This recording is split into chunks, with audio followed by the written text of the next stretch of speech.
Hello বন্ধুরা, welcome to my back another video. আশা করছি আপনারা সবাই ভালো আছেন। তো বন্ধুরা, আপনারা নিশ্চয়ই শুনেছেন মুর্শিদাবাদের সেই বিখ্যাত জগৎ শেঠের বাড়ি, যিনি মহাতব চাঁদ নামে পরিচিত ছিলেন। তিনি ছিলেন নবাব সিরাজউদ্দৌলাকে পরাজয় করার জন্য অন্যতম ষড়যন্ত্রকারীদের মধ্যে অন্যতম একজন। তো ওনার বাড়ি আজকে আপনাদেরকে নিয়ে পরিদর্শন করিয়ে নিয়ে আসবো, এবং তার সঙ্গে ওনার যে গোপন রহস্যময় যে জিনিসগুলো সেগুলো আপনারা দেখতে পাবেন ভিডিওর মাধ্যমে, এবং 20 ফুট নিচে যে রাস্তা ছিল সেই সুড়ঙ্গ পথ সহ আপনারা সবই আজকে ভিডিও দেখতে পাবেন। আজ চলুন লেট না করে ভিডিওটি প্রথম থেকে শেষ পর্যন্ত দেখে আসি, স্কিপ না করে।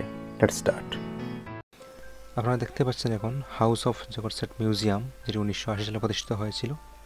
আমরা টিকিট করে জগৎ শেঠদের বাড়ির একটি গোপন সুড়ঙ্গের পাশাপাশি একটি আন্ডারগ্রাউন্ড চেম্বার ছিল, যেটার মধ্যে আমরা এখন প্রবেশ করলাম, এবং এই জায়গার মধ্যে অনেক অবৈধ বাণিজ্য পরিকল্পনা তৈরি করা হয়েছিল। আপনারা ভিডিওটি ভালো করে লক্ষ্য করবেন, অনেক জিনিস দেখতে পারবেন ওই সময়কার। তার সাথে সাথে এই জায়গার এবং এই জগৎ শেঠদের বাড়ির কিছু তথ্য আপনাদেরকে শেয়ার করছি, একটু মনোযোগ সহকারে শুনবেন এবং ভালো করে ভিডিওটি লক্ষ্য করবেন।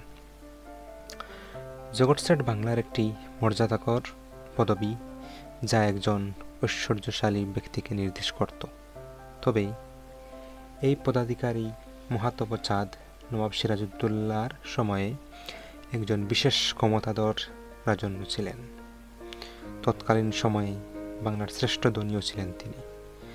এমনকি জমিদার ও নবাবরা পর্যন্ত কর পরিশোধের ক্ষেত্রে তার অর্থের উপর নির্ভরশীল ছিলেন।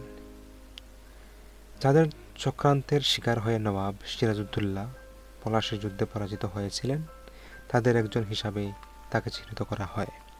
শুধু চক্রান্তই না, পলাশীর যুদ্ধে ইংরেজদের অর্থ সাহায্যের সাথেও জড়িত ছিলেন এই জগৎ শেঠ। পরবর্তীতে বক্সার যুদ্ধে মীর কাসেমের পরাজয়ের পিছনেও তার হাত আছে বলে অনুমান করা হয়।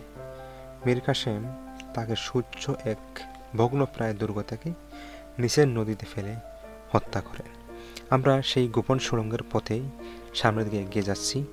আপনারা দেখতে পাবেন জগৎ শেঠদের বাড়ির সেই গোপন সুড়ঙ্গের পথ পেরিয়ে যাওয়ার পরে কি আছে। এখন আপনারা দেখতে পারেন ওই সময় কী ধরনের যন্ত্রপাতি, যুদ্ধাস্ত্র ব্যবহার করা হতো, এবং সেই সময়ের বাইকগুলা কীরকম ছিল তা আপনারা অনুমান করতে পারছেন আশা করি।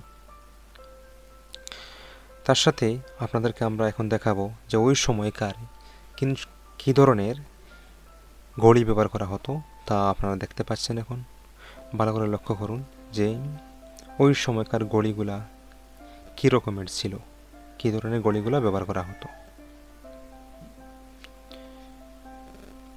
আশা করছি ভিডিওটি দেখে আপনারা অনেক কিছু দেখতে পেরেছেন, অনেক উপকৃত হয়েছেন। কাজেই কষ্টটাকে সার্থক করার জন্য অবশ্যই লাইক করবেন এবং সাবস্ক্রাইব করে যাবেন। Thank you so much for watching.